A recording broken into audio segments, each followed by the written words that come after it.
Palavra da Verdade, a exposição bíblica com Hernandes Dias Lopes. Hoje eu não vou expor um capítulo da Bíblia, de um livro da Bíblia, eu vou expor um tema, um assunto. Vamos ler então em Mateus 6, versículo de número 10. Você pode ler comigo? Vamos juntos? Venha o teu reino, faça-se a tua vontade, assim na terra como no céu. Você pode ler de novo só a primeira parte. Venha o teu reino. Hoje eu quero conversar um pouco com vocês sobre o reino de Deus. E já vou definir o reino de Deus nas palavras de Donald Kraybill, que escreveu, na minha opinião, um dos melhores livros destas últimas décadas, O Reino de Ponta Cabeça. E eu diria para você que o reino de Deus é um reino de ponta cabeça. O reino de Deus está em oposição aos valores dos reinos do mundo. Aquilo que os reinos do mundo aplaudem, ele rejeita. Aquilo que os reinos do mundo rejeitam, o reino de Deus aprova. É por isso que ele é chamado de ponta cabeça. Mas vamos entender o que é reino. E a melhor maneira de você definir algo é você definir o que não é. Primeiro, o que não é o reino de Deus? O reino de Deus não é a igreja. Não é a igreja. Essa foi uma confusão que existiu na história da igreja, de Agostinho até a Reforma. As pessoas confundiam igreja com reino. Não, a igreja é uma agência do reino. A igreja não é o reino. Segundo, a igreja não é nenhuma denominação, nem a somatória das denominações religiosas. Não é. Não é. Isso não é o reino de Deus. Juntar todas as igrejas e todas as denominações é o reino? Não, não é o reino. Terceiro, o reino não é nenhum sistema político. O meu reino não é deste mundo, disse Jesus para Pilatos. Nem é geográfico, não está aqui, nem ali, nem acolá. Não está no Brasil, Estados Unidos, Canadá, China. Não, o reino de Deus não é geográfico. Nem é um sistema político. Quarto, o reino de Deus não é regido por leis humanas. Não há uma constituição do reino de Deus que os homens seguem. O meu reino não é deste mundo. Quinto, o reino de Deus não é o chamado reino milenar que algumas pessoas acreditam, de 1 milênio na terra. Também não é isso. Então vamos lá, vamos fazer outra colocação. Então o que é o reino de Deus? Primeiro, é o reino de Deus ou o domínio de Deus nos corações. É o governo de Cristo no coração do homem. Onde alguém se rende ao rei, aí entrou o reino. O reino de Deus não está fora de nós, o reino de Deus está dentro de nós. Onde há submissão ao rei, aí chegou o reino. Se você perceber, à luz de Mateus 4:23, esse foi o tema central da pregação de Jesus Cristo. Confira aí comigo. Mateus 4:23, percorria Jesus toda a Galileia, ensinando nas sinagogas, pregando o evangelho do reino. O evangelho do reino. Esse foi o tema da pregação dele. Mas, para fechar a questão da definição, talvez ninguém melhor do que Augusto Strong, que escreveu uma das melhores obras de teologia sistemática da história, graças a Deus já está em português, editado pela editora Ragnus, e ele divide o reino em 3 partes. Primeiro, com respeito ao universo, é o reino de poder. Com respeito à igreja militante, é o reino da graça. Com respeito à igreja triunfante, é o reino da glória. Então esse reino pode ter 3 aspectos. Para o mundo é o reino de poder, para a igreja aqui é o reino da graça, para a igreja de lá do céu é o reino da glória. Pois bem, agora eu vou começar a argumentação para mostrar para você por que este reino é chamado de um reino de ponta cabeça. Vamos começar a partir da pregação do Cântico de Maria. Você já leu o Magnificat, o Cântico de Maria? Maria era uma espécie de adolescente na época ainda, muito jovem. E o Cântico de Maria, registrado em Lucas, capítulo 1, 51 a 53, sobretudo, é uma obra revolucionária. Só mesmo o Espírito de Deus podia inspirar Maria a dizer o que disse. Porque o que ela disse, quando ela disse, como ela disse, é algo revolucionário. Se não, vejamos, é uma revolução geral, porque está escrito no verso 51 que Deus dispersou os que alimentavam pensamentos soberbos. Ela está falando num contexto do Império Romano, dos Césares que se sentiam verdadeiros deuses.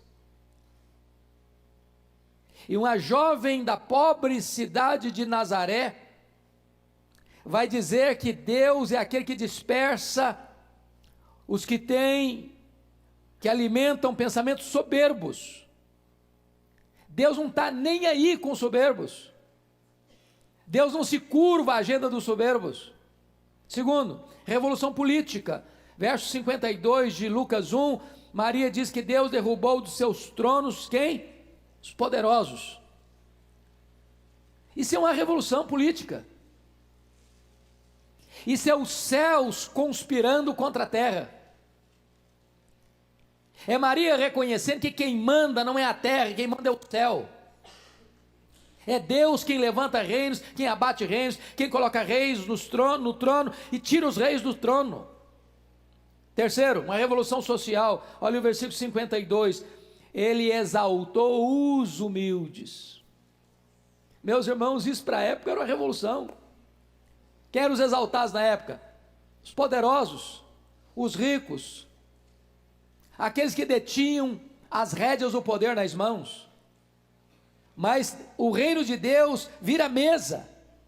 O reino de Deus inverte os papéis. O reino de Deus exalta os humildes. Mas em quarto lugar, o Magnificat traz uma revolução econômica. Porque no verso 53 diz que Deus encheu de bens os famintos e despediu vazios os ricos. Não é uma revolução isso? Aqueles que têm, perdem o que têm. Os que não têm, recebem o que não têm. É isso o reino de Deus. Ele vira a mesa. É um reino de ponta cabeça. Mas vamos olhar agora o reino de ponta cabeça na pregação de João Batista. Você pode conferir isso em Lucas 3, 4 a 6. Esse reino traz 4 surpresas, 4 abalos e 4 mudanças radicais. Primeiro, João Batista diz que os vales vão ser aterrados. Segundo, João Batista diz que os montes vão ser nivelados. Terceiro, João Batista diz que os caminhos tortos vão ser endireitados. Quarto, João Batista diz que os caminhos escabrosos vão ser aplainados. Eu pergunto a vocês, você acha que João Batista está falando de estrada? De topografia? De engenharia de trânsito? É disso que ele está tratando? E a resposta óbvia é claro que não. O que representa vales aterrados? O que é um vale? É uma depressão entre duas montanhas. Aqueles que vivem curtindo a dor do desprezo, da autoestima achatada, sentindo um zero à esquerda, menos do que nada, esses vales vão ser o quê? Aterrados. As pessoas vão ser valorizadas. O que são montes?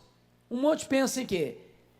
É um terreno que se inclina, se empina para o céu. Retrato de quê? Soberba, altivez, orgulho. O que acontece? O trator de Deus passa nessa montanha. O reino de Deus bota abaixo o que se exalta. O que significa caminho torto? Vida dupla, hipocrisia. O reino de Deus faz o quê? Alinha isso, reto. O que é caminho escabroso? A palavra escabroso aí traz a ideia de fora do lugar. O que é que está fora do lugar na sua vida? O que está fora do lugar na cidade? O que está fora do lugar no governo? O que está fora do lugar na economia? O que está fora do lugar no comércio? O que está fora do lugar na realidade espiritual? Pois o reino de Deus vem para botar tudo que está fora do lugar no lugar. Você não acha que a pregação de João Batista foi uma revolução? Esse é o reino de Deus.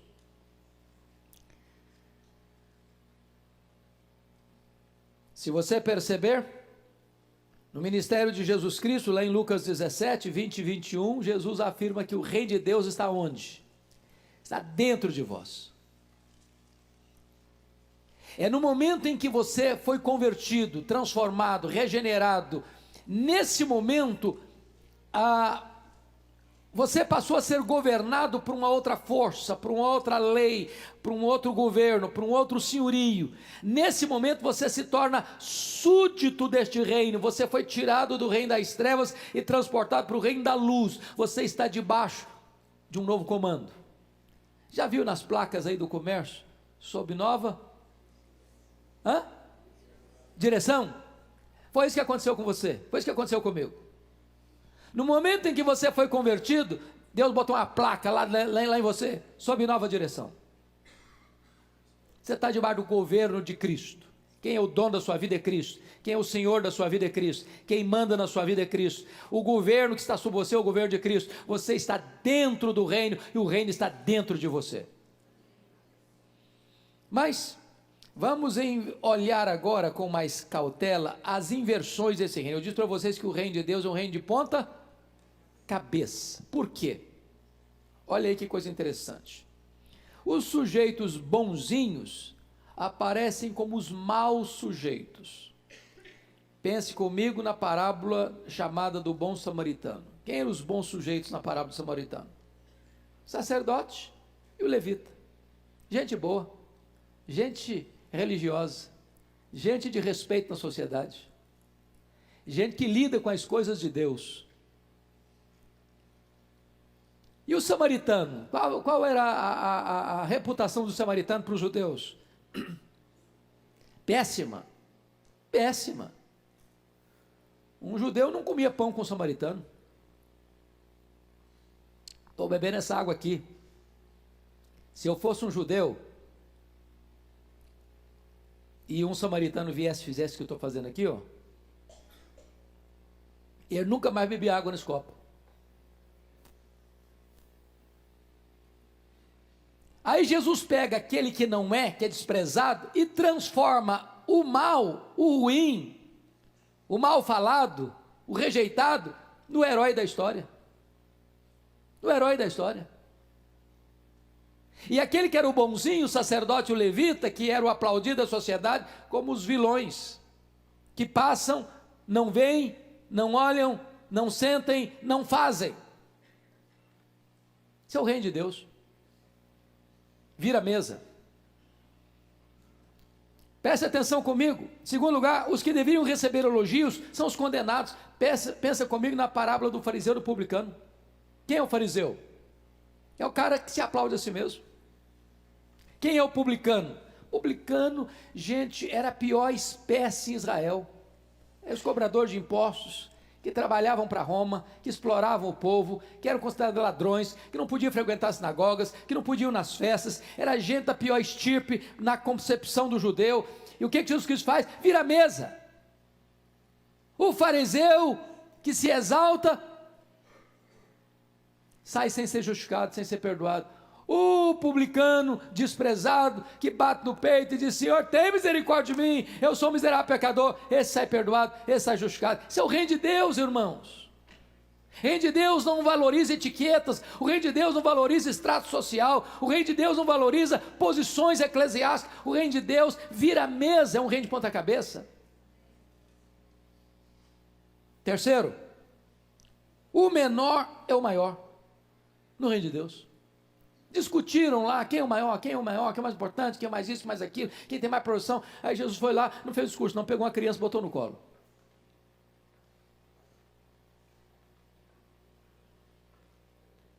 Quem não for como essa criança aqui, ó, não vai nem entrar no reino. Você quer ser grande? Seja o menor. Você quer ser senhor? Seja servo de todos. Perceberam que o reino de Deus está virando a mesa? Que o reino de Deus está invertendo os papéis? Que o reino de Deus está desvalorizando o que os homens valorizam e valorizando o que os homens desprezam? Lembram quando os discípulos estavam no cenáculo discutindo ao redor da mesa quem era o mais importante entre eles?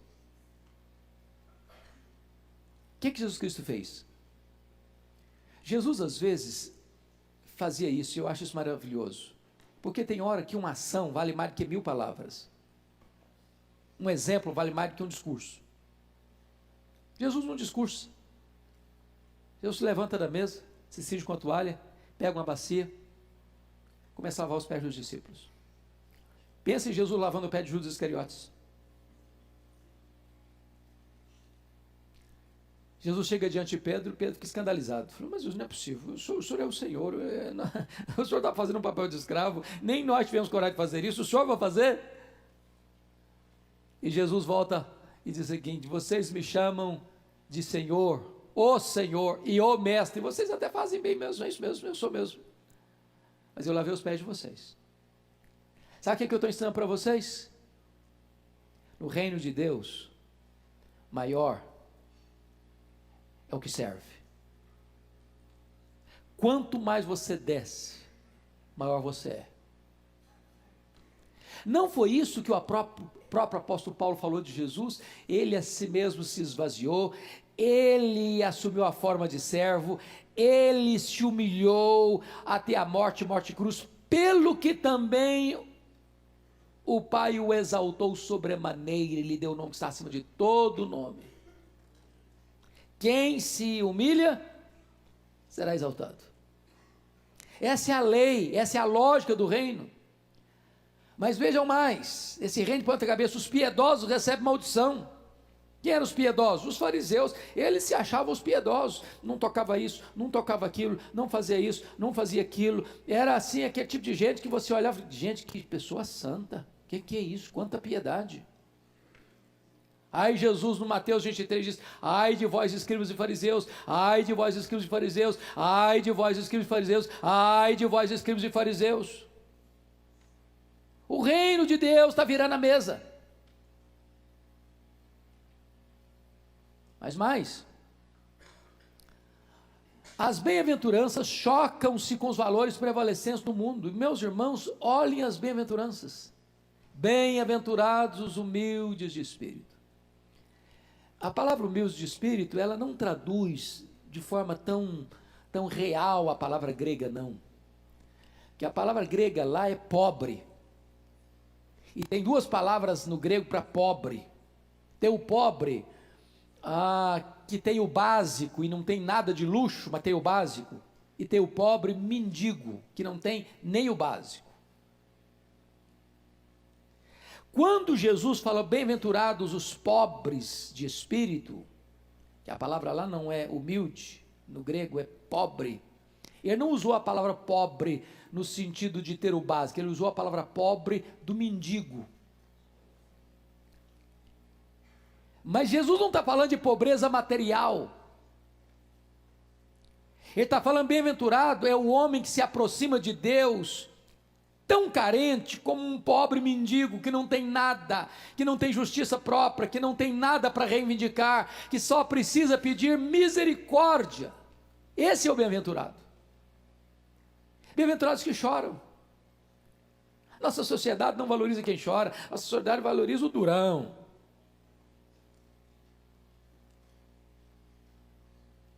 Bem-aventurado é o manso, não o bravo. Bem-aventurado é o que tem fome de justiça e não o que explora o outro. Bem-aventurado é o misericordioso e não aquele que surrupia o que é do outro. Bem-aventurado é o pacificador e não o encrenqueiro. Bem-aventurado é o limpo de coração e não aqueles que bebem todas as taças dos prazeres. Bem-aventurado é o perseguido por causa da justiça. Vocês estão percebendo que a plataforma desse reino, ela está em oposição a tudo que o mundo aplaude? Esse é o reino de Deus. No reino de Deus, os rejeitados são aceitos. Os cegos, os leprosos, as prostitutas, os publicanos, os pecadores. Por que Jesus contou a parábola da ovelha perdida, da dracma perdida e do filho pródigo? Por que ele contou essa parábola? Porque os fariseus e escribas estavam escandalizados com Jesus, porque ele recebia pecadores e comia com eles.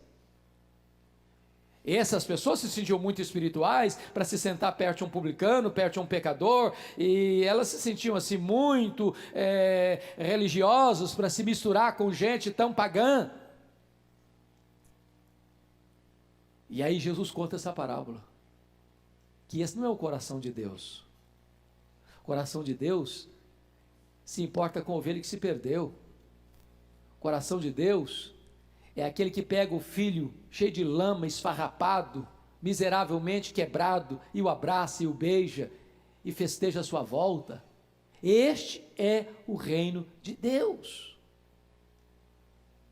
Mas notem comigo, irmãos, que o reino de Deus ainda vence preconceitos e quebra paradigmas. Vejamos.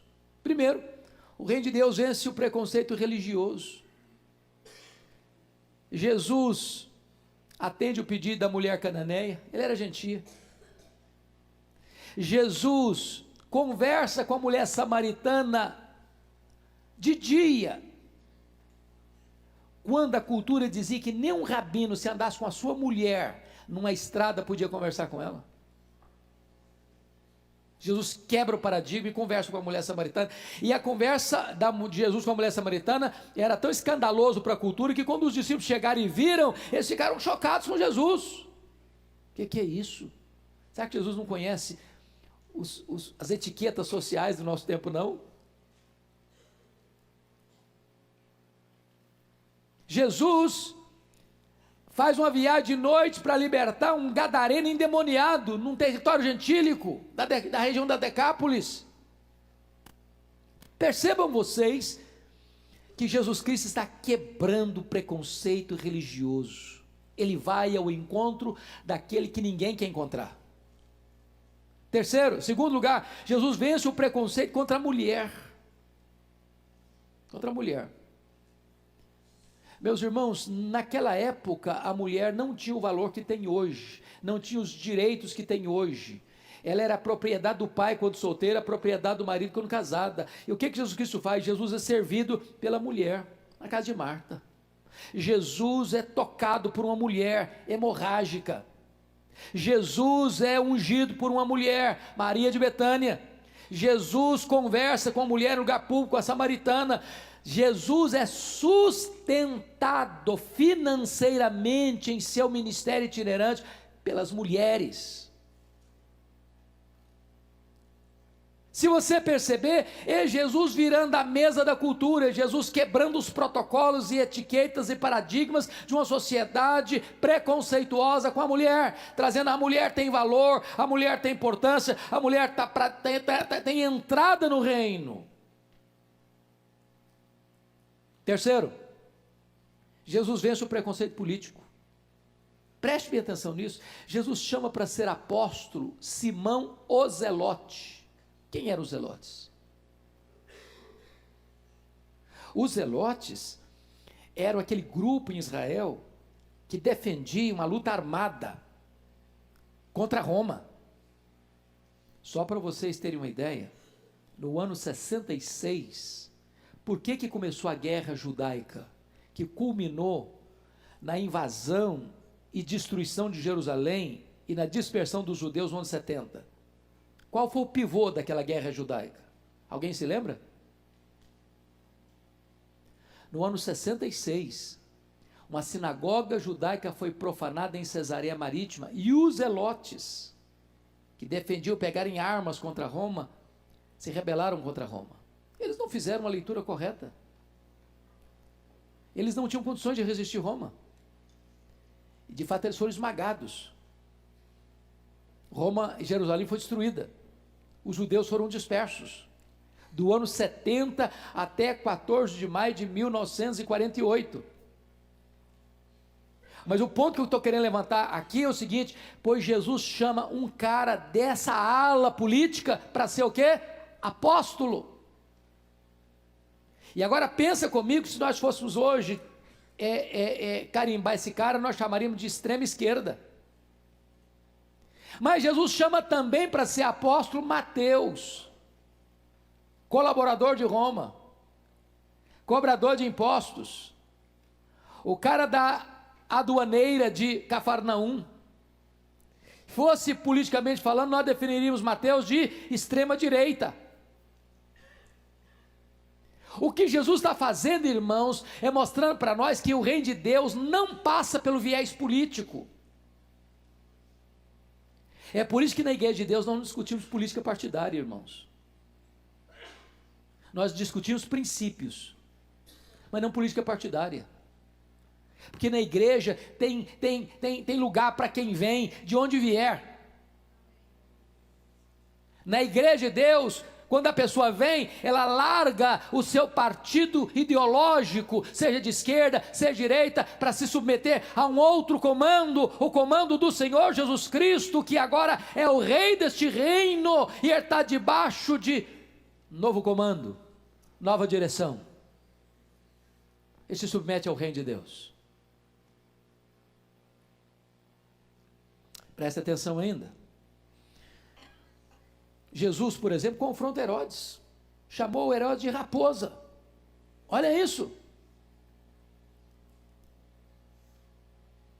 Você chamar um rei da estirpe do Herodes de raposa, você tem que estar preparado. E o cara era ruim. O cara mandava matar. Ele era filho de Herodes o Grande, que matou gente a rodo. O cara que mandou matar João Batista. Jesus, você é uma raposa. Reino de Deus não se acovarda diante da covardia dos homens.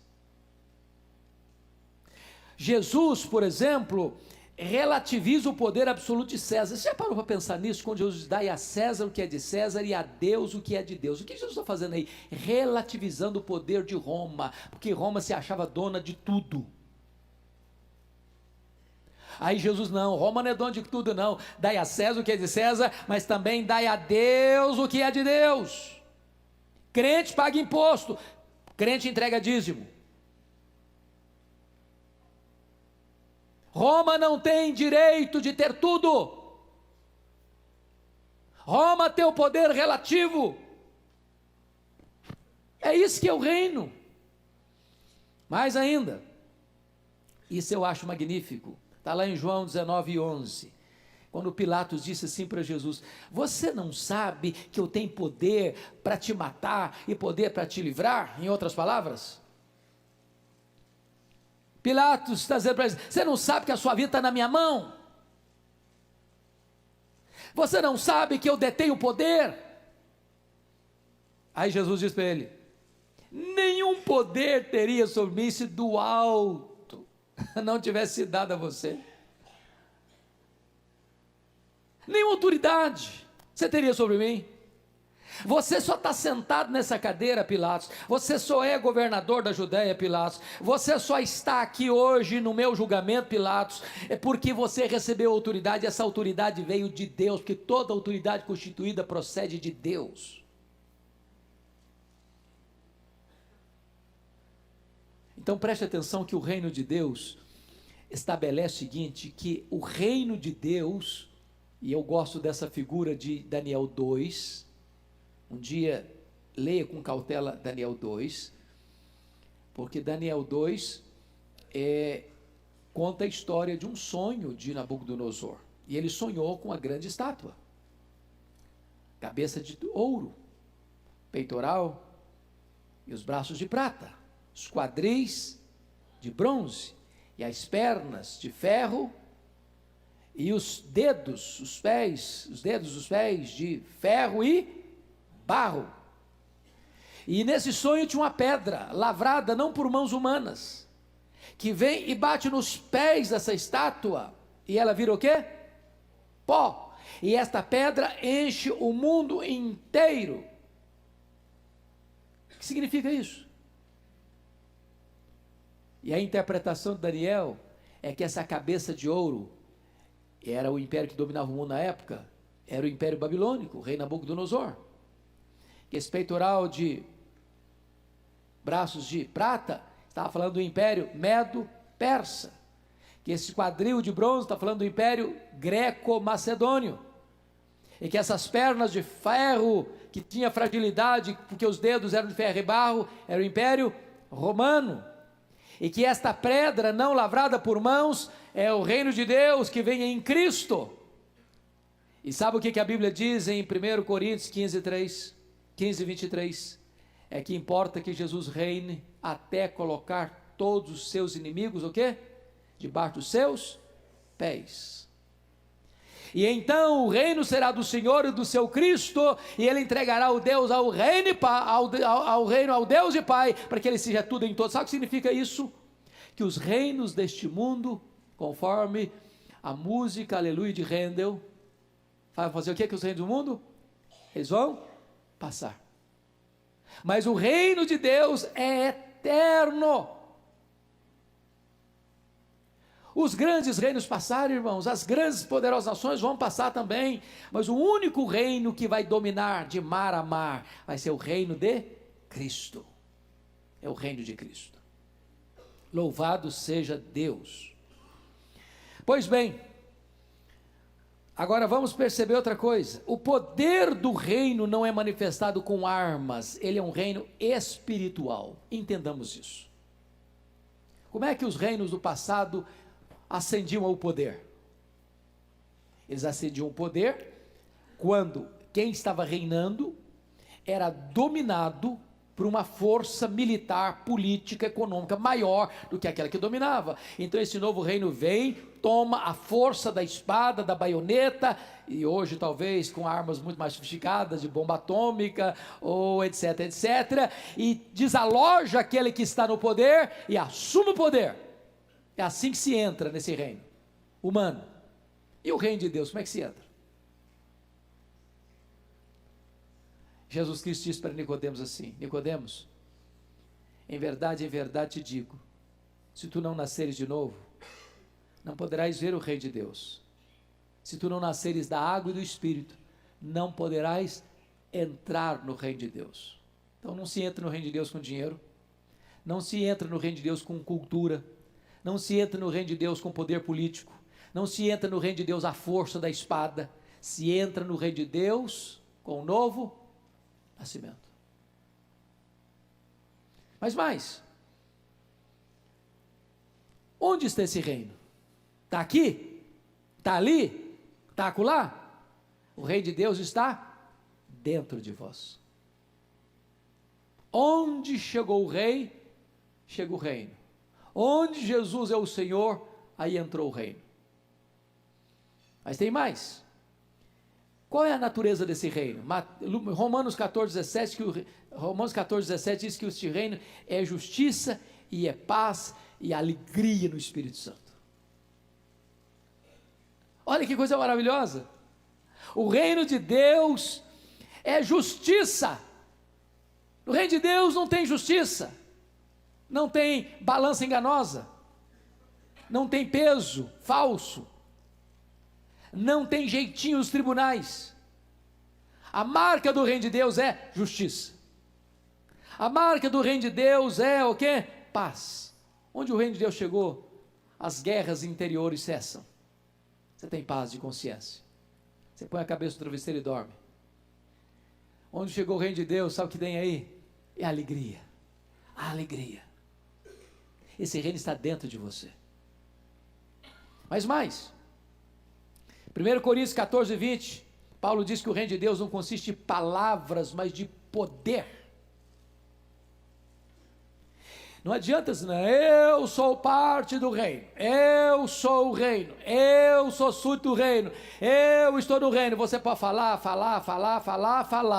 Você demonstra pelo poder de Deus que está em você, que transformou você, que levantou você e que transformou você, que fez de você uma nova criatura.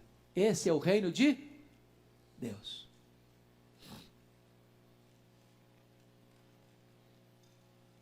Quais são as virtudes do sul deste reino? Eles são pobres, eles choram, eles são mansos, eles são misericordiosos, eles têm fome e sede de justiça, eles são pacificadores, eles têm um coração limpo, eles sofrem injustiça, e em vez de ficarem amargos e darem o troco, eles se alegram, porque são perseguidos por causa da justiça. Eles são o sal da terra, eles são a luz do mundo. Esses são os súditos deste reino. Mas vamos ver outra coisa. O reino de Deus,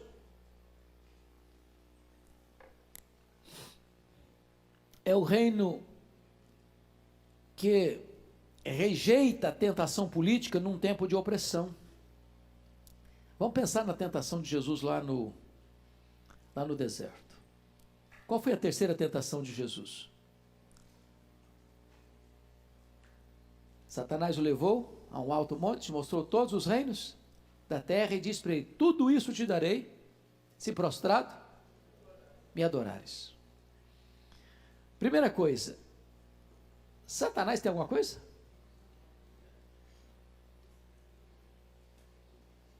Ou ele está blefando aqui? Está prometendo o que não tem? Você conhece gente que promete o que não tem?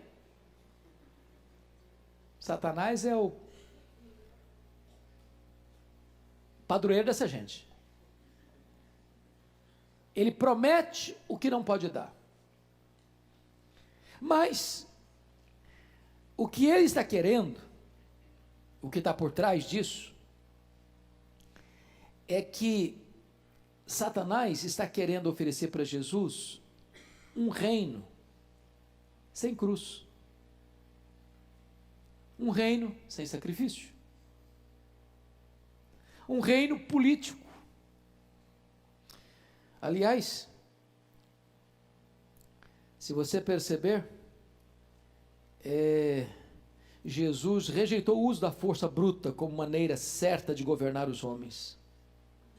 Ele estabeleceu um novo modelo de governar os homens. Não é pela espada, não é pela força.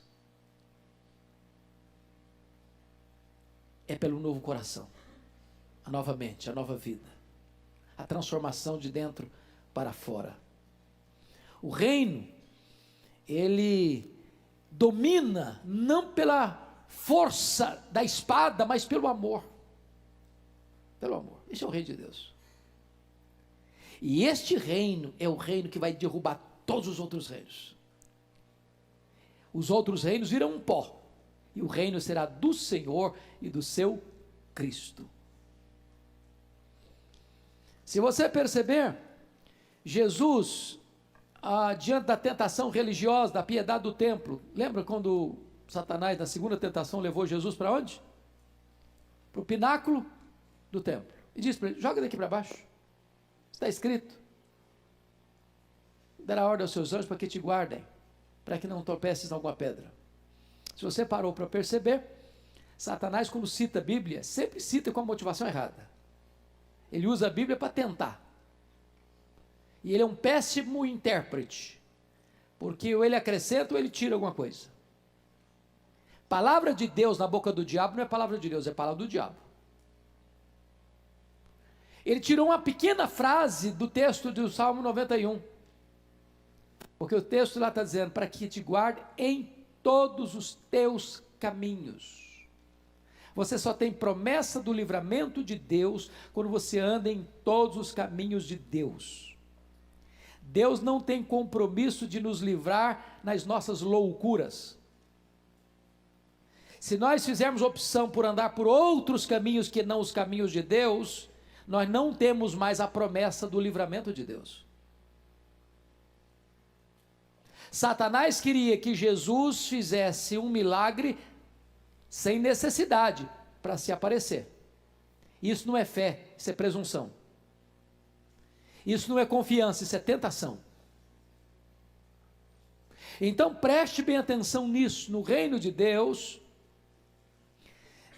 Jesus choca qualquer tentativa de usar a religião de forma errada, a espiritualidade do templo de forma errada. Foi por isso, irmãos, que Jesus Cristo chocou as regras humanas impostas pela religião prevalecente da sua época.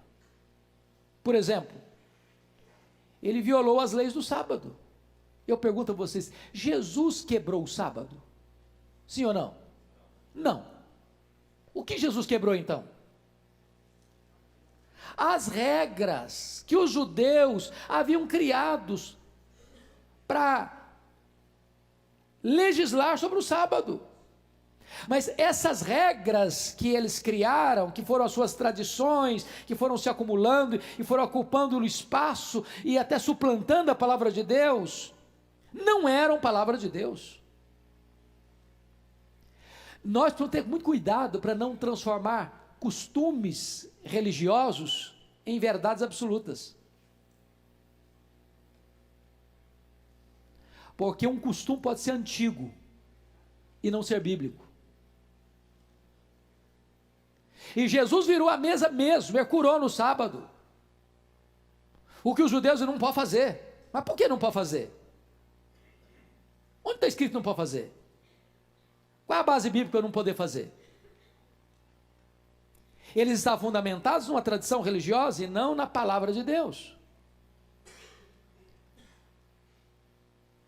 Jesus violou as leis da purificação, ele comia sem lavar as mãos. Não é porque Jesus não era uma pessoa aciada, não. Ele era aciado, claro que era. Mas quando você vem me dizer que eu me torno puro porque lavo as mãos para comer, ou não lavo as mãos para comer, você está criando aí uma tradição humana que não tem nada a ver com a palavra de Deus. E eu obedecer essas regras humanas como se a palavra de Deus fosse, é uma infidelidade ao Deus da palavra e à palavra do Deus Todo-Poderoso. Aí Jesus vai além e ele viola as leis sanitárias. Porque um leproso não podia ser tocado, e ele toca o leproso. Uma mulher hemorrágica e impura, com fluxo sanguíneo, não podia tocá-lo, e ela tocou. E em vez do puro tornar-se impuro, o puro transforma o impuro puro. Ele vira a mesa. Ele vira a mesa. Este é o reino de Deus. Mas vem a tentação econômica. Foi a primeira tentação, não foi? Se és filho de Deus, transforma estas pedras em pães. Se você parar para perceber,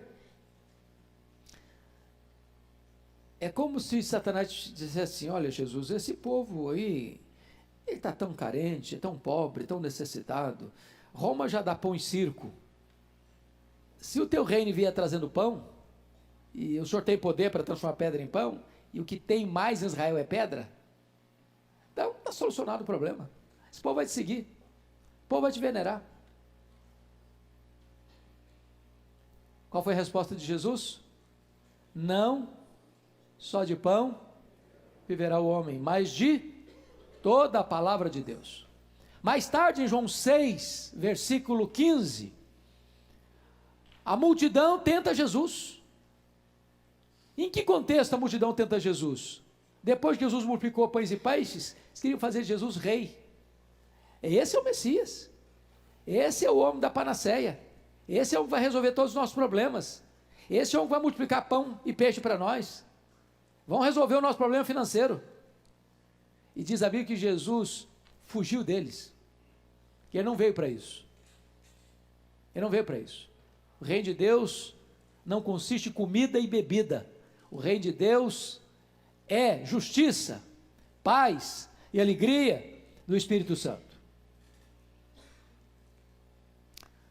Por isso, irmãos queridos, é hora de nós pararmos um pouquinho agora, ainda para olhar um outro aspecto. Nós ainda temos alguns minutos para avançar um pouco sobre o reino de Deus. O reino de Deus é aquele que traz boas novas aos excluídos. Os excluídos. Boas novas para os deserdados da ordem econômica. O Senhor Jesus Cristo, lá em Lucas 4,18, falou de evangelizar os pobres. E Paulo, na sua carta aos Coríntios, diz que não são muitos de nobre nascimento que são chamados. Você percebe isso? Quando o camarada confia na riqueza dele, ele tem um grande problema de ser convertido. Para o camarada ser convertido, ele tem que abrir mão de toda outra confiança, seja na sua inteligência, seja no seu poder, seja no seu dinheiro, seja na sua saúde, seja na sua força, seja na sua influência. Ele tem que arriar as armas. E se você parou um pouquinho para perceber ainda, nessa questão, o reino de Deus, ele traz boas novas para os deserdados da ordem econômica. Quando Jesus vai, por exemplo, lá para Gadara e liberta aquele gadareno, você já parou para perceber por que Jesus permitiu que aqueles 6.000 demônios, uma legião, saísse do homem e entrassem 2.000 porcos? Se você fizer essa leitura do ponto de vista econômico, você diz, puxa vida, mas que prejuízo, que prejuízo. Mas por que Jesus permitiu isso? Para tirar a máscara da sociedade que valoriza mais porcos do que gente, mais coisas do que pessoas. Enquanto o homem não reconhecer que o dinheiro dele não pode levá-lo ao céu, mas é um estorvo, porque ninguém pode servir a dois senhores, ele não pode entrar nesse reino. É por isso, irmãos amados, que quando você entra nesse reino, a primeira coisa que você desapega é do dinheiro. Eu acho maravilhoso quando João Batista está pregando sobre o batismo de arrependimento no Rio Jordão, e as pessoas chegaram e perguntaram assim, mas o que nós vamos fazer? Qual é a prova que nós fazemos parte desse reino, que nós fomos arrependidos? E ele respondeu assim, quem tiver 2 túnicas, dê uma. Quem tiver comida, faça o mesmo. Aí você pergunta assim, mas então quer dizer que se eu ajudar os pobres, eu sou salvo? Não, não. João Batista não está falando aí da causa da salvação, ele está falando aí da consequência da salvação. Ele está dizendo o seguinte, que quem é salvo pela graça, tem um coração o quê? Generoso. Generoso. Então ninguém entra nesse reino, o reino da graça, e continua avarento. Ninguém entra nesse reino e é apegado ao dinheiro. Ninguém entra nesse reino e acumula tudo para si. Quem entra nesse reino, entra num reino que o libertou do poder econômico para ser agora um instrumento de bênção na vida das pessoas. Ele não ama mais o dinheiro, ele ama as pessoas e usa o dinheiro para abençoá-las. Mas tem mais. Você vê que o reino de Deus, ele traz boas novas para os deserdados da ordem política. Lucas 4,18, ele veio proclamar libertação aos cativos. É claro que Jesus não está pensando no cativeiro das ideologias políticas. Ele está pensando de um cativeiro maior, mais sério, mais grave, chamado pecado. Ele veio proclamar a libertação dos cativos. E o homem é cativo de quê? Do diabo.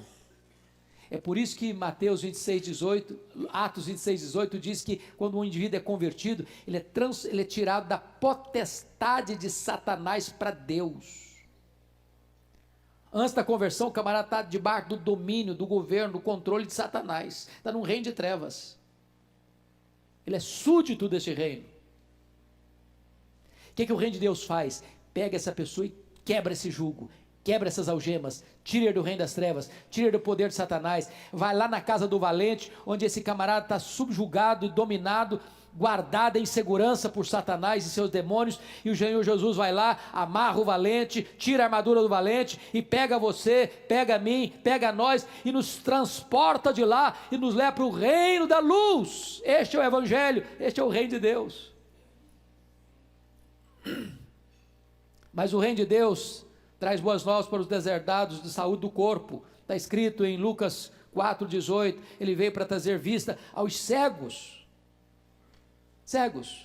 E aqui, e não obstante está tratando de uma questão física, o Senhor Jesus é aquele que traz esperança para nossas enfermidades físicas, até porque não importa quão graves sejam as enfermidades que nos atinjam, e não importa se ela vai nos levar ao fim dessa linha que é a morte, nós aguardamos um corpo novo, um corpo da ressurreição, semelhante ao corpo da glória do Senhor Jesus Cristo.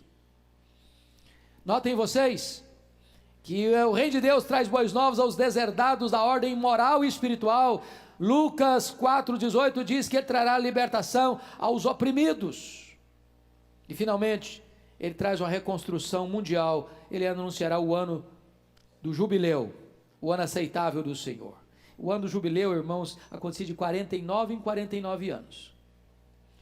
E essa era uma lei maravilhosa que tinha Israel, no sentido de que se você vendisse uma terra hoje para alguém, essa terra pertencia a essa pessoa há 49 anos. Depois de 49 anos que você usou, explorou, tirou dos frutos dessa terra e pôde se enriquecer, agora essa terra volta para o seu antigo dono. É o ano do perdão, é o ano do recomeço, é o ano da restauração. E sabe o que está dizendo? Ele não está preocupado com a questão de terra, ele não está preocupado com a questão de herança, ele está preocupado com a questão de propriedade. Ele está dizendo que o ano aceitável do Senhor é quando Deus entra na sua vida e perdoa os seus pecados, e perdoa as suas dívidas, e dá para você sua herança eterna. Este é o ano aceitável do Senhor, esta é a mensagem do reino de Deus. Pois bem, queridos, deixa eu concluir esta palavra com vocês sobre o reino de Deus. A necessidade de entendermos isso. O reino de Deus, ele veio para virar a mesa e não aceitar a religiosidade fabricada, forjada pelo homem para oprimir as pessoas em vez de libertá-las. Deixa eu lhes dar apenas dois exemplos. Vocês se lembram da chamada oferta corbã? Quem se lembra do que é corbã? Essa palavra é comum para vocês? Não? A oferta corbã está lá em Marcos, capítulo 7, 10 a 13. Os sacerdotes, você sabe que lá em Israel tinha dois grupos essenciais, os principais, os fariseus e os saduceus. Os fariseus eram aquelas pessoas mais dedicadas ao estudo da lei, à observância da tradição dos anciãos, eram os separados. Se você começar a ler a história deles lá no começo, era uma bênção. Eles visaram manter a tradição das escrituras, a firmeza das escrituras e um revivamento em época da helenização do mundo, mas depois foram os perdendo e a forma tomou lugar da essência. Os saduceus era a classe sacerdotal, que já estava junto com Roma para explorar o templo para se completarem. Eles eram favoráveis a Roma. Então tudo enchia o bolso deles. As festas, as pessoas vinham de diversos lugares do mundo, elas não podiam trocar a moeda lá no país de origem, tinha que vir aqui na praça do templo, porque tinha um câmbio oficial. E eles cobravam taxas abusivas para trocar a moeda estrangeira, porque não podia comprar o sacrifício na praça do templo com moeda estrangeira. Mas isso era apenas um arranjo econômico. E mais, o cara não podia trazer os animais para o sacrifício de casa também não, tinha que comprar lá na praça do templo, com preços escorchantes, abusivos. E aí Jesus um dia vai lá, vira a mesa daquele negócio, vira a mesa dos cambistas, vira a mesa, abre as gaiolas das pombas, solta todas as ovelhas e faz uma revolução ali. Vocês transformaram a casa de oração, a casa do meu pai, em covil de salteadores. O que é um covil? Quem pode me definir o que é covil? Hã? Desculpa, eu não estou ouvindo. Desculpa, gente, eu sou meio surdinho mesmo. Fala mais alto. Covil, é alcateia. Alcateia, que é o coletivo de lobos. O que é covil? Hã? Esconderijo de quem? Esconderijo de ladrões. Covil é um local onde o ladrão rouba alguém e corre para a toca. Se esconde. Eles estavam transformando o templo, a casa de Deus, no esconderijo de ladrões. Sabe o que eles arrumaram? Eles chegavam para você é um rapaz, um homem, tem um pai já idoso, uma mãe idosa. Aí você tem muitas propriedades. Sabe o que eles faziam, os sacerdotes? Olha, vamos fazer o seguinte, vamos fazer um contrato. E você vai doar os seus bens para a igreja, tá? Para o templo. Esse dinheiro ia para o bolso deles. E se você fizer isso, você está meio brigado com seus pais, você não precisa dar nada para os seus pais. Você está isento. Você não precisa ajudar, não. Porque você fez um compromisso conosco, uma aliança conosco aqui, de que esse dinheiro vai ser destinado ao templo.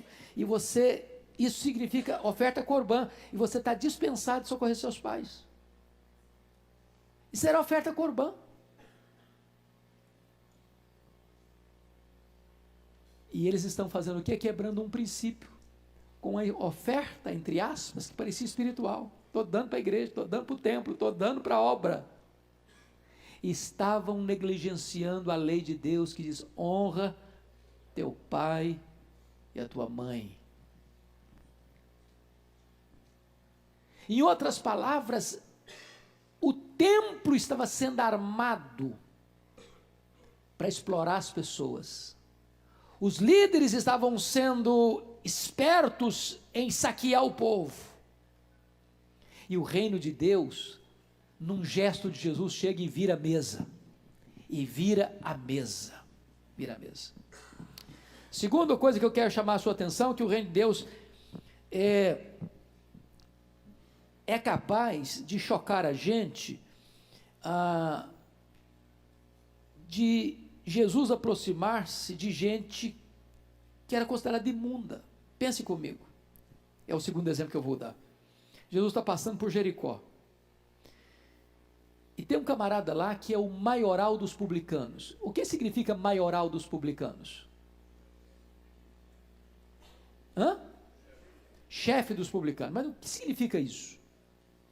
Roma não tinha uma receita federal tão organizada como a nossa, é claro. Hoje nós estamos ligados a uma rede de computador, o governo sabe tudo que você tem, de onde você vai, de onde você come. Mas naquela época não era assim, não. Roma tinha muitas províncias, e aí chegava, por exemplo, uma cidade, uma região, alguém se propunha para Roma o seguinte: olha, eu me responsabilizo contratualmente de arrecadar os impostos dessa região e repassar para os cofres da Receita Federal de Roma o valor que Roma exigir. Roma não estava nem aí se esse camarada ia cobrar mais. Roma só estava interessada em receber a parte dela.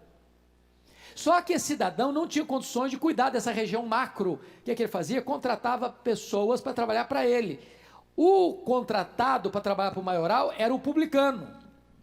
Então o Zaqueu era o cara que cuidava de uma região maior, contratava outros publicanos que cuidavam da sua micro-região, que repassava para o camarada que era o maioral o valor devido, podia cobrar mais do povão lá, não tem problema, isso é problema deles lá. O povo massacrado, e o maioral, recebendo dos diversos publicanos, e embolsando, porque recebia mais do que repassava para Roma. Esse camarada, o Zaqueu, rico, porque roubava do povo, sobe numa árvore, quer ver Jesus. Toma um susto, porque ele está olhando, mas cadê Jesus? Cadê Jesus? Quando ele olha, Jesus está debaixo dele, bate o pé. Ô Zaqueu, desce essa árvore depressa.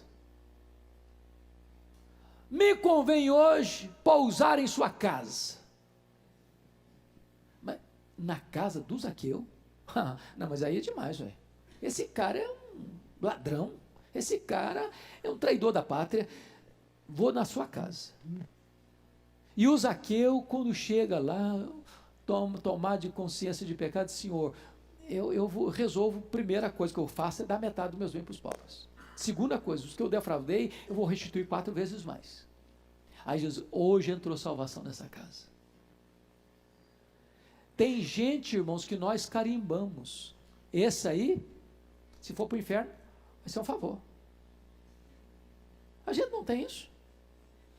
A gente olha para determinadas pessoas e quer mais que ela se arrebenta mesmo. Temos nós compaixão, temos nós amor por aqueles que a sociedade odeia, rejeita. O reino de Deus, ele quebra preconceitos, ele não aceita jeitinhos, nem dos religiosos, mas ele quebra preconceitos para ir alcançar o coração mais miseravelmente perdido e resgatá-lo. Este é o reino de Deus. Mas deixa eu terminar, porque o nosso horário fechou, acabou. Eu só quero pensar com você agora duas coisas. É que o reino de Deus, ele tem novos símbolos. E eu só citarei 3 símbolos desses. Primeiro, a bacia. Você é súdito desse reino? Então pega a bacia. Então lave os pés dos outros. Então cabe com essa altivez. Imite aquele que é o seu Senhor e o seu Mestre. Segundo símbolo é a cruz. E na cruz, quem perde, ganha. Se alguém quiser ser meu discípulo, negue-se a si mesmo. Toma sua cruz e siga-me. Quem ganhar a vida, perderá a vida. Mas quem perder a vida por causa de mim, esse ganhará a vida. Terceiro símbolo é o túmulo vazio. É a vitória triunfal de Jesus. Nós temos esperança. Hoje você e eu podemos orar assim: venha o teu reino. E aqueles que hoje oram assim: venha o teu reino, daqui a pouco vai escutar do Senhor a seguinte ordem: vinde, benditos do meu Pai, entrai na posse do reino, que você está preparado desde a fundação do mundo. Que Ele nos abençoe. Amém. Vamos ficar em pé e vamos ter uma oração.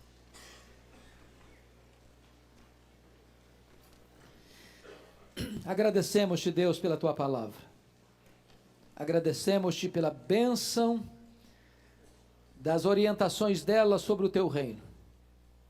E a nossa oração é: venha o teu reino. Queremos ser súditos desse reino. Queremos ser governados pelas leis desse reino. Queremos honrar o rei desse reino. E queremos proclamar esse reino. E queremos experimentar as bênçãos decorrentes do governo de Cristo deste reino. Oramos com gratidão por fazermos parte desse reino e desse reino estar dentro de nós. E um dia entrarmos no reino da glória para reinarmos com Cristo pelos séculos eternos. Em nome dele, o Rei da Glória, que oramos. Amém. Palavra da Verdade, a exposição bíblica com Hernandes Dias Lopes.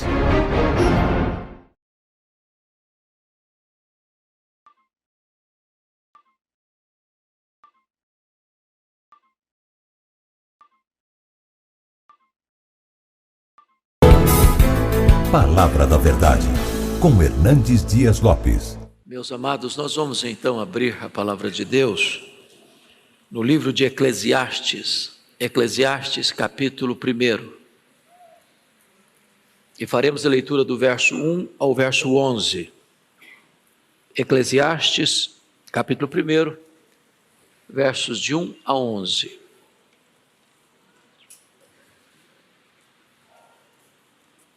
Lido o texto, por favor, mantenha sua Bíblia aberta nesta passagem, por favor. Está escrito assim: palavra do pregador, filho de Davi, rei de Jerusalém. Vaidade de vaidades, diz o pregador, vaidade de vaidades, tudo é vaidade. Que proveito tem o homem de todo o seu trabalho com que se afadiga debaixo do sol. Geração vai, geração vem, mas a terra permanece para sempre. Levanta-se o sol e põe-se o sol, e volta ao seu lugar, onde nasce de novo. O vento vai para o sul e faz o seu giro para o norte. Volve e revolve-se na sua carreira e retorna aos seus circuitos. Todos os rios correm para o mar, e o mar não se enche. Ao lugar para onde correm os rios, para lá tornam eles a correr. Todas as coisas são canseiras tais, que ninguém as pode exprimir. Os olhos não se fartam de ver, nem se enchem os ouvidos de ouvir.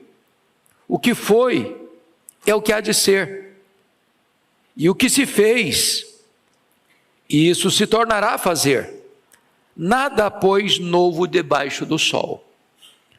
Alguma coisa de que se possa dizer, vê, isto é novo? Não, já foi nos séculos que foram antes de nós.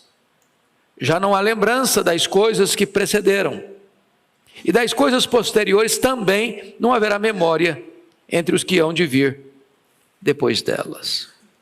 Eu gostaria de meditar à luz desse texto sobre o tema em busca do sentido da vida. Em busca do sentido da vida.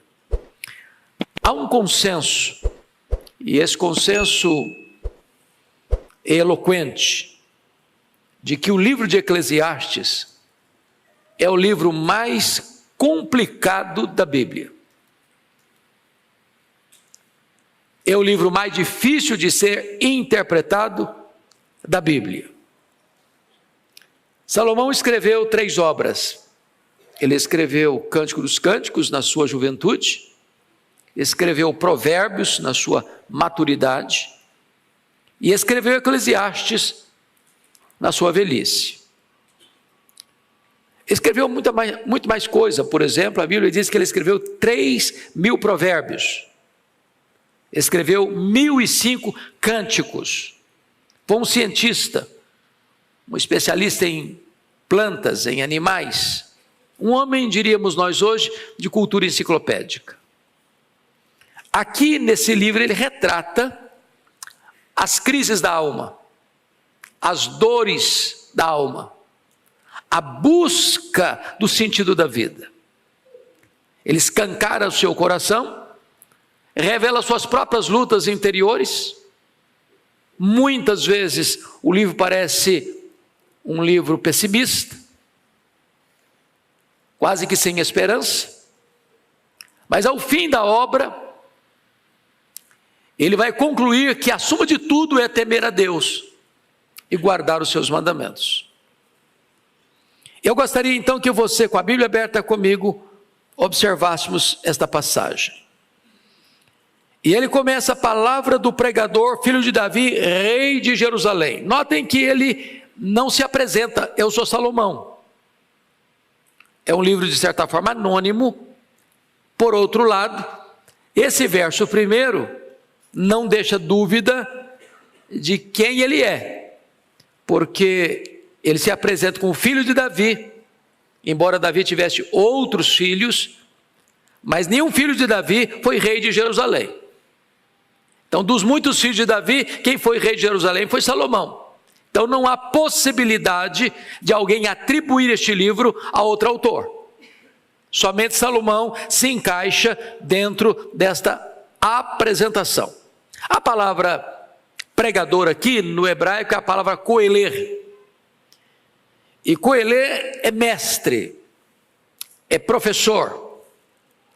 E é curioso que o livro Eclesiastes está ligado ou vinculado à ideia de eclésia.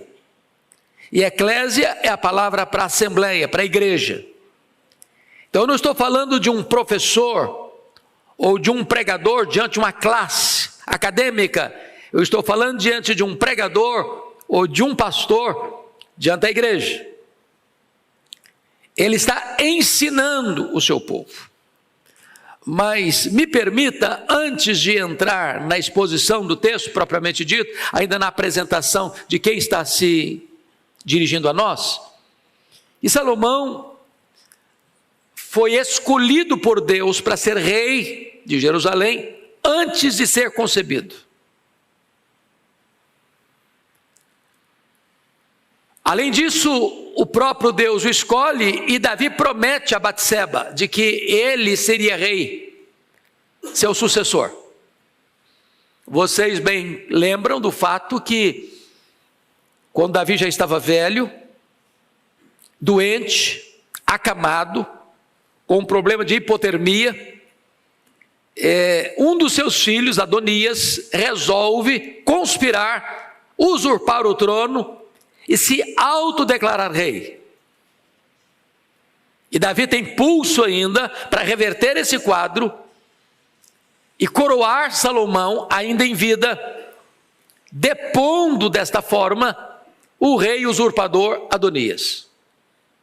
Salomão começa o seu reinado, reina 40 anos, e no começo ele tem a oportunidade dada por Deus de pedir o que quisesse.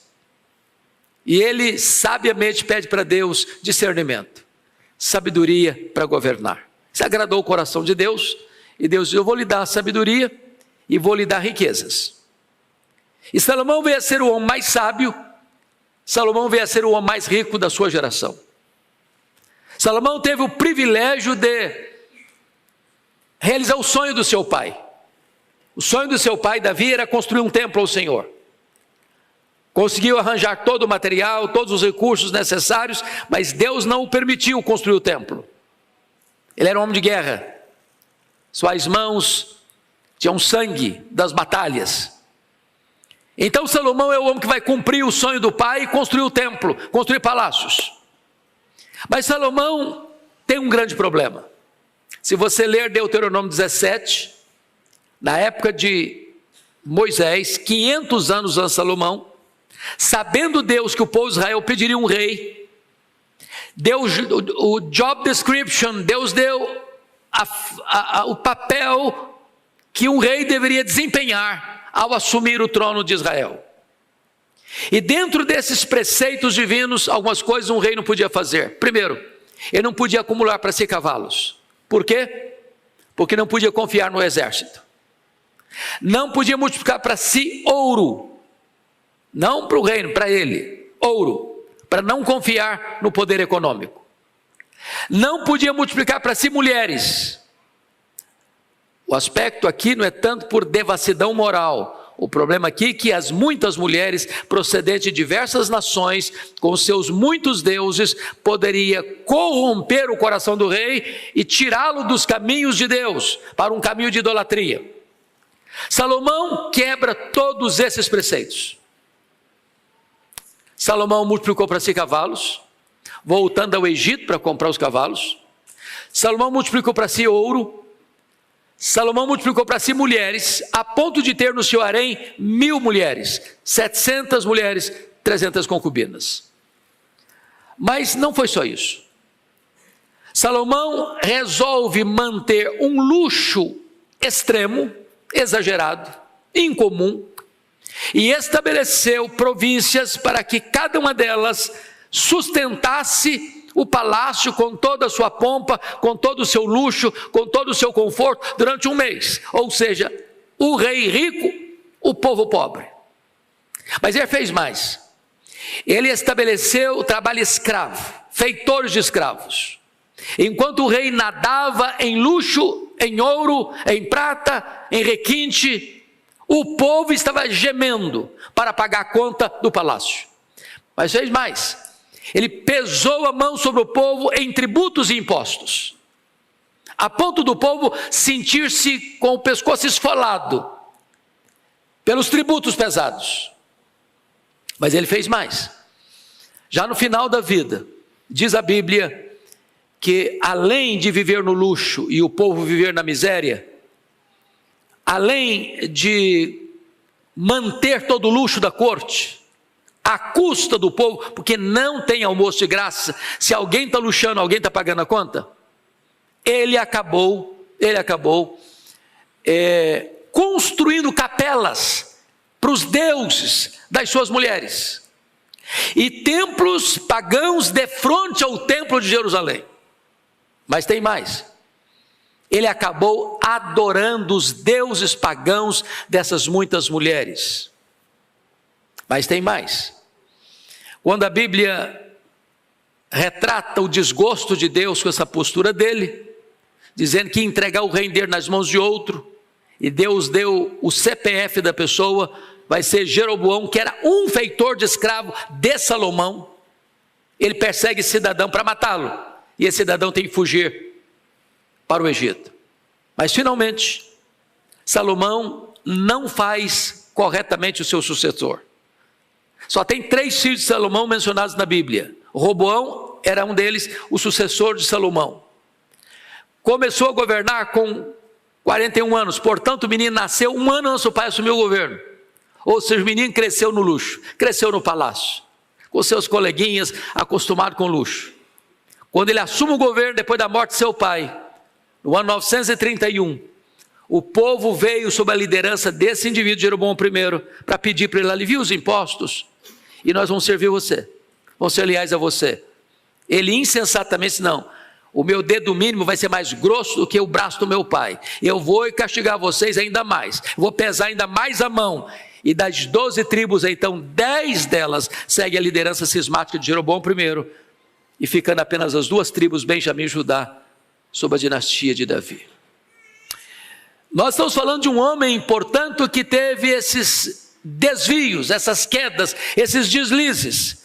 E o livro de Eclesiastes, de certa forma, retrata toda essa angústia da alma desse homem que se desvia de Deus por tanto tempo, e só vai se voltar para o Senhor no final da sua vida. E possivelmente, e eu entendo assim, que o livro de Eclesiastes é um livro testemunhal. Ele está aqui na velhice, já no final da vida, depois que ele se volta para o Senhor, a suma de tudo é temer a Deus, guardar os seus mandamentos, e vai contando para nós as lutas que viveu, as angústias que viveu, as dores que viveu, as decepções que colheu, as frustrações que experimentou numa vida sem Deus. Então, com esse pano de fundo, vamos continuar a leitura do texto que nós lemos. Versículo 2. Veja você comigo o conceito secularista da vida. Leia o verso 2 comigo, por favor, vamos juntos. Vaidade de vaidades, diz o pregador, vaidade de vaidades, tudo é vaidade. Ele está olhando para a vida apenas no ponto horizontal, apenas numa linguagem humana, terrena, temporal. Ele não coloca Deus nessa avaliação. Ele está olhando para a vida debaixo do sol, numa perspectiva puramente humana, e ele vai reduzir tudo o quê? A vaidade. Quando ele diz vaidade, vaidade, isso é ênfase no hebraico, cântico dos cânticos, né? ênfase. Então é isso que ele está falando. E a palavra vaidade, rebel no hebraico, é sopro, é vento, é vapor, é vaidade. Ou seja, os projetos humanos fora de Deus são castelo de nuvens diante de uma tempestade de vento. É menos do que castelos de areia, é castelos de nuvens, não tem consistência. O homem bota a mão e ele tenta palpar e não encontra sentido na vida, no dinheiro, no sucesso, na fama, nos prazeres, nas conquistas. Tudo isso não dá sentido para ele viver. Agora notem, ele vai colocar ainda um conceito secularista do trabalho. Leia o verso 3 comigo, todos nós. Que proveito tem o homem de todo o seu trabalho, com que se afadiga debaixo do sol? Então, veja bem, debaixo do sol. Ele está dizendo que trabalho produz o quê? Fadiga. Aliás, é consequência do pecado. Deus diz para Adão, do suor do teu rosto, comerás o teu pão. Vai ter fadiga. A terra vai produzir cardos, abrolhos, espinhos. Você vai ganhar o pão, mas com muita luta, com muita fadiga. Agora a pergunta é, que proveito? Que proveito? Isso é um termo comercial, a palavra proveito aí. A vida não paga dividendos. O que ele está querendo dizer com isso, irmãos? É que o homem trabalha, economiza, junta um dinheirinho, compra uma casa, compra um carrinho, se tiver mais um pouquinho de dinheiro, compra uma casa melhor, e se tiver mais dinheiro, compra mais 2 casas, mais 3 casas, compra uma fazenda, compra um avião, compra um iate, compra isso, compra aquilo, e compra aquilo outro, compra aquilo outro. Ele não consegue usufruir tudo, e no dia que ele morrer, quanto ele vai levar disso? Nada. Trabalhou.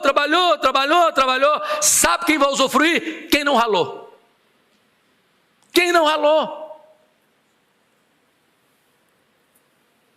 Já perceberam isso? Filhos criados em berço de ouro, via de regra não pegam no pesado?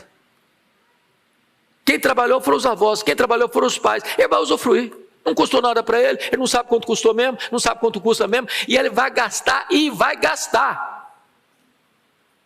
Aí Salomão está dizendo o seguinte: olha, é vaidade, porque eu me empenhei, eu ralei, eu esforcei, e daí? O que surgiu? O que sobrou? Sobrou nada. Sobrou um caixão de cedro, e mais nada. Na perspectiva humana, debaixo do sol. Isso me lembra de um banqueiro brasileiro, riquíssimo, que morreu na pandemia, a Covid-19. E a filha, chorando no funeral, disse uma frase lapidar: o mais terrível de tudo, meu pai, sendo um homem bilionário, morreu por falta daquilo que é de graça, o ar nos seus pulmões. O que o homem leva? Nada. Bom, mas agora ele vai fazer uma outra análise da mesmice das gerações andando em círculo. Olha o verso 4 comigo, leia o 4, toda a igreja. Geração vai, geração vem, mas a terra permanece para sempre. Então para com geração vai, geração vem. Geração lá do Egito, dos faraós, geração da Síria, do Sargão II, do Senaqueribe, geração lá da Babilônia, do Nabucodonosor, a geração lá da Pérsia, do Dario o Grande, a geração dos gregos com Alexandre, geração dos imperadores romanos, dos Césares, as gerações vão passando, geração em geração, mas o que está acontecendo? As mesmas lutas, os mesmos problemas, as mesmas angústias, os mesmos dramas, os mesmos pecados, os mesmos anseios, as mesmas guerras. Nós estamos estudando aqui na Escola Dominical, livro de Amós. Você lê Amós hoje, você está fazendo uma radiografia da sociedade brasileira, da sociedade americana, da sociedade europeia. Os homens, irmãos, mudou a tecnologia. Nós somos a geração da internet. Nós somos a geração da propulsão a jato. Nós somos a geração que explora o espaço. Nós somos a geração da cirurgia robótica. Nós somos a geração que empacota na cabeça de um alfinete os dados genéticos dos mais de 8 bilhões de habitantes. Mas nós somos as gerações com os mesmos problemas de 2000 anos. Geração vai, geração vem. A terra está aqui. Os problemas são os mesmos. Os mesmos. É uma mesmice só, mudou nada. Agora ele vai dizer que essa mesmice não é só no ser humano, não. Essa mesmice está aí na natureza. E ele vai explicar. Olha comigo o verso 5. Leia o 5 comigo. Levanta-se o sol e põe-se o sol e volta ao seu lugar onde nasce de novo. Ele está falando não cientificamente. Ele está falando aquilo que nós falamos todo dia. O sol nasce, o sol se põe. Não é a linguagem nossa? Embora a gente sabe que a terra que gira, mas na nossa cabeça, na nossa linguagem, é o sol que está andando. E o sol vai de onde para onde? Vai do leste para o oeste. Nasce no leste, se põe no oeste. Amanhã vai fazer o quê? Vai nascer no leste, vai se pôr no oeste. E depois de amanhã vai fazer o quê? Vai nascer no leste, vai se pôr no oeste. E na semana que vem vai fazer o quê? Nascer no leste, se pôr no oeste. E no mês que vem vai fazer o quê? A mesma coisa. E na próxima década, a mesma coisa. E no próximo século, a mesma coisa. No próximo milênio, a mesma coisa. Não tem progresso, não tem avanço. Você está fazendo sempre, desde o dia que foi criado, a mesma coisa. Nunca mudou a sua rota. que Salomão está vendo? Mesmice. Mesmice. Mas não é só no sol, não. Olha agora essa rotina no vento. Olha o verso 6, leia o 6 comigo. O vento vai para o sul, faz o seu giro para o norte, volve-se, revolve-se na sua carreira, retorna aos meus circuitos. Olha aí, o vento, é o mesmo círculo. No mesmo círculo. Ele vai para o sul, faz seu giro no norte, ele volve, revolve-se, volta para o mesmo circuito. Desde quando? Desde o começo da criação. Não tem progresso, não tem avanço, é a mesmice de sempre. Ele está olhando para uma visão tão pessimista da criação, que a crise dele ecoa na natureza, e a mesmice da natureza reverbera dentro dele. Reverbera dentro dele. Mas não é só também o sol e o vento, não. Ele vai dizer que os rios estão na mesma situação. Leia o verso 7 comigo, por favor, todos nós. Todos os rios correm para o mar. O mar não se enche. Ao lugar para onde correm os rios, para lá tornam eles a correr. Então, olha aí. Todo rio vai para onde? Para o mar. O mar se enche? Não se enche. Tem evaporação, a água sopra as nuvens, a chuva desce para a terra pega a enxurrada, leva para o rio deságua no mar, vem a evaporação, a água sopra as nuvens, a chuva desce. Isso está acontecendo ontem, acontece hoje, vai acontecer amanhã, até Jesus voltar, até a restauração de todas as coisas, tudo isso vai acontecer do mesmo jeito. Do mesmo jeito.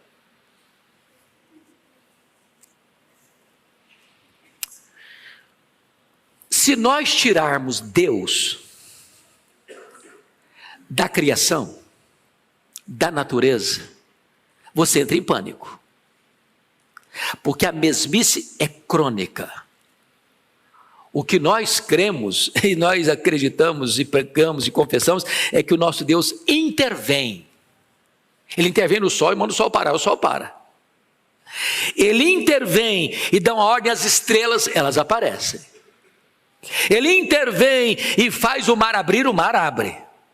Ele intervém e faz chover ou faz cessar a chuva e ele faz a coisa acontecer.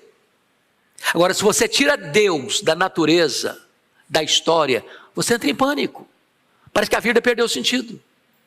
É uma mesmice crônica. Mas notem agora que essa procura pelo ser prossegue em Salomão numa insatisfação absoluta, nada consegue satisfazer a vida dele. Olha o versículo 8 comigo e leia comigo o verso 8. Todos nós.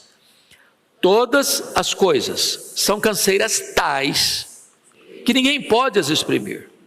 Os olhos não se fartam de ver, nem se enchem os ouvidos de ouvir. Então vamos entender aqui, olha a crise desse homem, olha o desespero desse homem. Estou falando do homem mais sábio, do homem mais rico, do homem mais poderoso, do homem que tem a mesa mais farta, do homem que tem as roupas mais caras, do homem que tem as camas mais visitadas pelas mulheres mais belas do mundo. E ele tem uma grande insatisfação. E ele está dizendo para nós aqui que todas as coisas, não algumas coisas, todas as coisas são canseiras tais, que não dá nem para descrever. E ele começa a detalhar a insatisfação dos olhos. Nós olhamos e voltamos a olhar. E nunca nos fartamos de ver. Nunca chegará o dia que você vai dizer assim, eu já vi tudo, não quero ver mais nada, agora eu quero que apague a minha visão. Eu quero continuar vendo. Porque os olhos são insaciáveis. Você ouviu e continua ouvindo. E amanhã vai ouvir de novo. E jamais você vai dizer, eu não quero ouvir mais nada, eu quero cessar esse sentido que eu tenho da audição. Os ouvidos são insaciáveis. Há uma busca que não se encontra. Essa é a angústia desse homem. Mas mais do que isso, ele começa a perceber que há uma repetição da história e nada é novo na história ao redor dele. Ele está encurralado pela falta de sentido da vida, se olha a vida apenas debaixo do sol, na perspectiva horizontal, humana, terrena, temporal. Confira comigo o verso 9 e 10. Leia o 9 e 10 comigo, por favor. Vamos juntos. O que foi, é o que há de ser. E o que se fez, se tornará a fazer. Nada há, pois, novo debaixo do sol. Verso 10. Alguma coisa de que se possa dizer, vê, isto é novo? Não. Já foi nos séculos que foram antes de nós. Então vamos entender isso aqui. Ele está dizendo que não há novidade. O que está acontecendo hoje? O que aconteceu na época dele, 1000 anos antes de Cristo, 3 mil anos de nós. Então, o que acontece? Nascimento e morte. O que acontece? Celebração e choro. O que acontece? Conquista e perda. O que acontece? Paz e guerra. O que acontece? Acordos e conflitos. O que acontece? Esperança e desespero. Não é isso que você está vendo? É isso que existia 3 mil anos. Não tem nada novo. Você tem novas tecnologias, mas o problema do homem é o mesmo. As crises são as mesmas. Os pecados são os mesmos. A cobiça é a mesma. A vaidade é a mesma. Os sonhos são os mesmos. E aí ele vai dizer uma coisa assim interessantíssima. No verso 11, não há lembrança. O que ele está querendo dizer com isso? Está querendo dizer com isso que pessoas e acontecimentos passam pela nossa vida e passam. E ficam lá atrás. Por exemplo, se eu fizer uma pergunta aqui no auditório, honesta e simples, quem aqui, nesse auditório, me cita o nome do seu tataravô e da sua tataravó? Quem sabe? Mas foram pessoas importantes da sua família. Você não se lembra? Sabe o que significa isso? O seu tetraneto não vai saber que você existiu? Desculpa me dar essa notícia para você. Você nem vai ser lembrado. As pessoas passam. E não há lembrança. Vocês se lembram da fala do John Lennon, dos Beatles, de Liverpool? Ele afirmou na década de 70, depois de 10 anos que estavam no auge, nós somos tão conhecidos, nós somos tão relevantes, nós somos tão amados, que nós somos mais famosos do que Jesus Cristo. Bom, John Lennon foi assassinado em 1980 por Mark David Chapman. E só os mais apreciadores dos Beatles sabem de cor o nome dos 4 componentes da banda. Você sabe? Bom, John Lennon, Paul McCartney, George Harrison, Ringo Starr. Eu sei porque eu tomei nota. Também não sabia.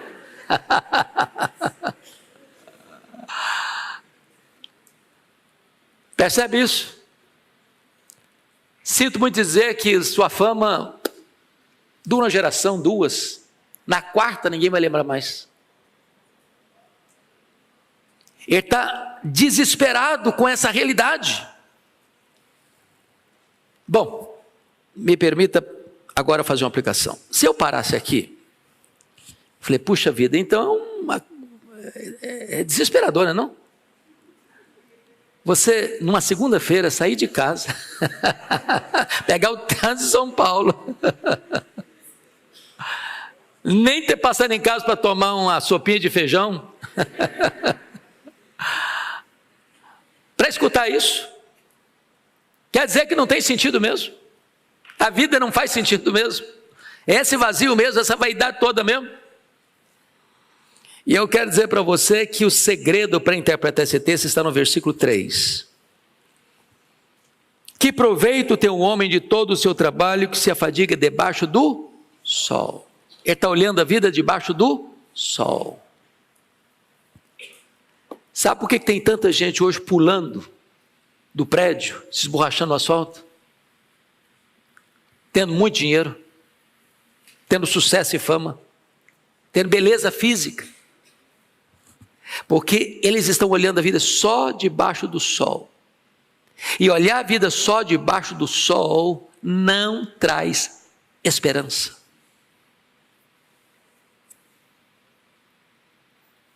Pode ter dinheiro.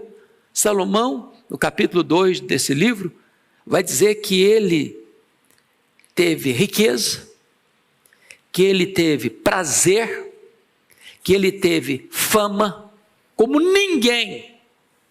E olhando a vida só debaixo do sol, o que ele encontrou foi bolha de sabão, foi vaidade, nada, exprimia e não saía nada. Agora, você e eu que viemos aqui, olhamos a vida acima do sol.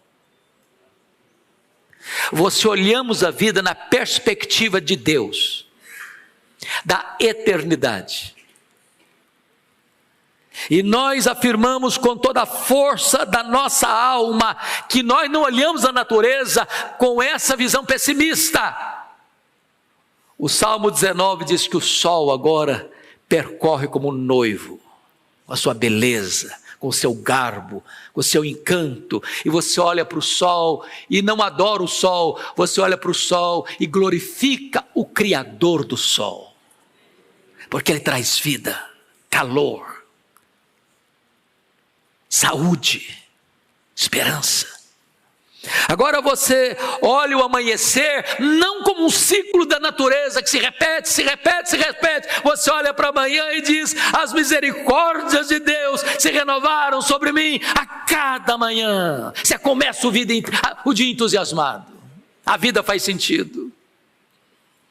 Você agora olha para a vida, e a vida não é uma bolha de sabão, não é um vapor. Agora a vida tem sentido. Você diz: para mim o viver é Cristo, porque Jesus veio para me dar vida, de vida em abundância, e eu agora tenho nele vida eterna. Eu celebro a vida, eu desfruto da vida, eu estou encantado com a vida é um dom de Deus, a vida é um presente de Deus. Eu quero cuidar do meu corpo, eu quero cuidar da minha mente, eu quero cuidar das minhas emoções, eu quero cuidar da minha alma, porque toda a minha vida foi projeto de Deus, é obra de Deus, para a glória de Deus, e a minha vida vai ser colocada no altar de Deus, para viver na vontade dEle, para a glória dEle. Faz sentido viver. Você olha para o trabalho, não é esse enfado todo nada, não é mesmo. Você acha o seguinte: trabalhar é uma bênção, trabalhar é uma bênção. Levantar de manhã para ir para o trabalho não é aquela canseira que fala: puxa, vem mais um dia, uma outra. Não, você vai com prazer, porque o seu trabalho abençoa outras pessoas, porque o seu trabalho constrói futuro. O seu trabalho é resultado, daí você tira o seu sustento, o seu pão, e você sustenta a sua família, e você estende a mão ao necessitado, e você contribui para a obra missionária, e você vai dizer assim: no Senhor o meu trabalho não é vão. Tudo faz sentido, tudo faz sentido. Agora, não é a mesmice não. Tem um novo coração, tem uma nova mente, tem uma nova vida, tem uma nova aliança, tem um novo céu, uma nova terra. Tudo se faz novo, e você encontra então o sabor da vida, o privilégio da vida, porque você não está olhando a vida só debaixo do sol, você está olhando a vida acima do sol e contemplando aquele que é a razão da existência do próprio universo, em busca de sentido da vida. Não encontra esse sentido nas coisas, você encontra o sentido da vida no Deus Criador de todas as coisas. Eu quero concluir dizendo que eu estava de férias, certa feita, e quando posso, eu gosto muito de caminhar na praia. Esse é o meu hobby principal nas férias. Levantar de madrugadinha para ver o sol nascer, caminhando na areia. E percebi que quando eu saía para a caminhada, tinha uma moça que ficava no pátio do hotel, como que numa espécie de yoga, com as pernas cruzadas, olhando para o céu. Aí, quando eu voltei, o sol já tinha nascido, já estava brilhando, e ela estava lá, numa liturgia, adorando o sol. E eu, curioso, me aproximo dela, e a hora que ela deu uma pausazinha, eu perguntei: o que você está fazendo?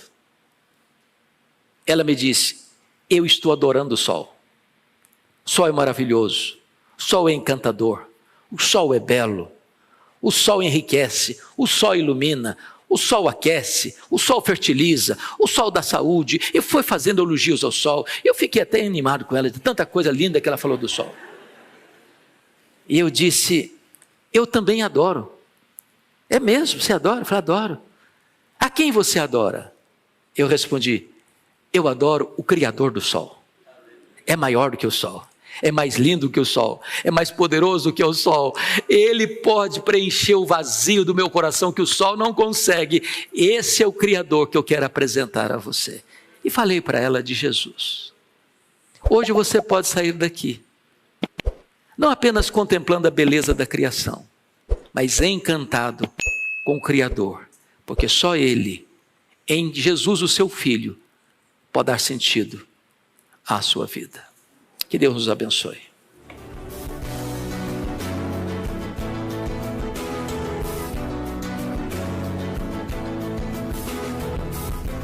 Palavra da Verdade, com Hernandes Dias Lopes.